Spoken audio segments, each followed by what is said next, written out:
폭우 피해를 입은 경북 예천 내성천엔 해병대 1사단 1,200여 명이 투입됐습니다. 폭이 좁고 군데군데 바닥이 깊어지는 곳.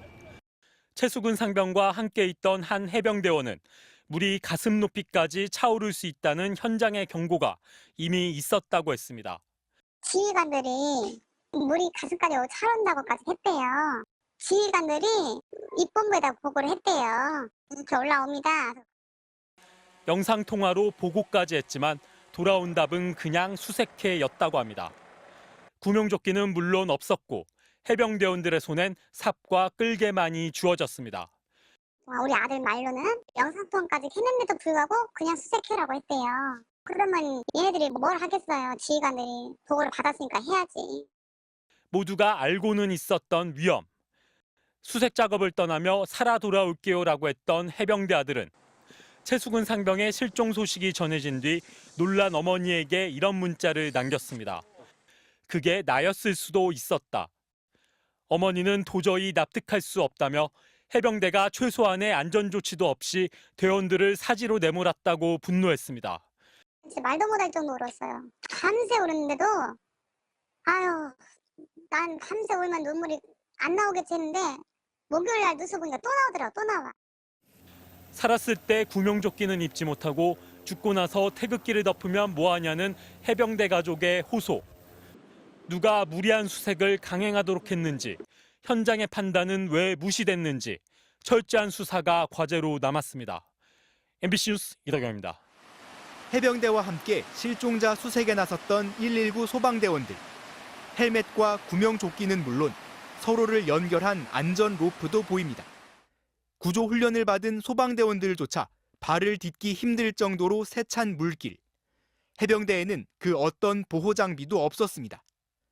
보호 장비라든가 그런 걸 제대로 갖추고 했어야 되는데 사람을 구조하려다가 구조자가 오히려 이런 사고를 당한 거지 않습니까? 더구나 숨진 최상병은 수색이 주 임무가 아닌 포병대대 소속이었습니다. 구명조끼 같은 수색 장비가 평상시에 없었던 건 물론이고 부대에 배치된 지 갓 2달 된 최상병은 제대로 된 수중 훈련도 받을 수 없었을 것으로 보입니다. 교육은 따로 없고 안전에 대한 내용은 없고 그러니까 여기서부터 여기까지 배정을 받았으니 수색을 해야 된다. 장비는 아예 없었고.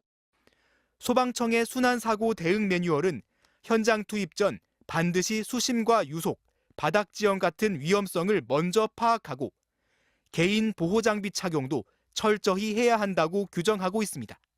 집중호우 등으로 불어난 물살이 15cm의 수위로도 사람을 쓰러뜨릴 수 있다는 경고도 담겨 있습니다. 해병대는 그러나 상황별 대책을 보완하고 있다면서도 여전히 구체적인 지침을 말하지 않고 있습니다. 애초부터 구명조끼와 같은 보호 장비가 현장에 전혀 없었다는 주장도 나왔습니다.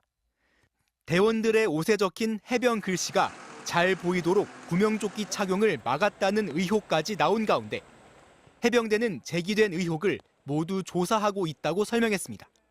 MBC 뉴스 송희표입니다. 구슬픈 애도곡이 흐르고 고 최수근 상병의 관이 태극기에 덮인 채 들어옵니다.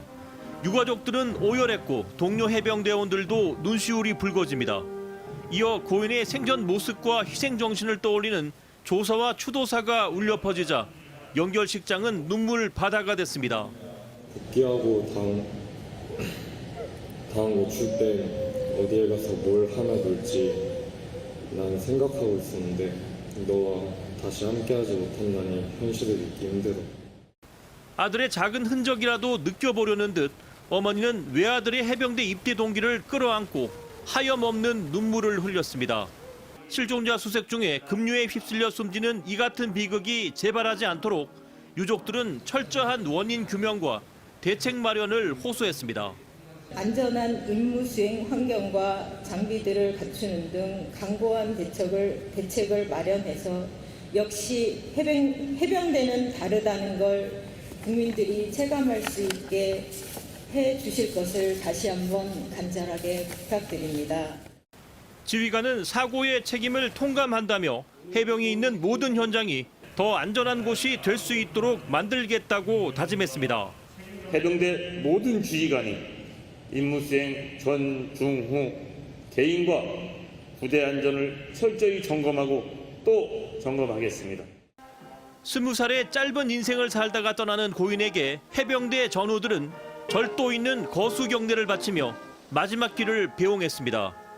국방부와 해병대는 고인에게 순직 결정과 함께 보국 훈장 광복장을 수여했고 유해는 화장을 거쳐 국립대전현충원에 안치됐습니다.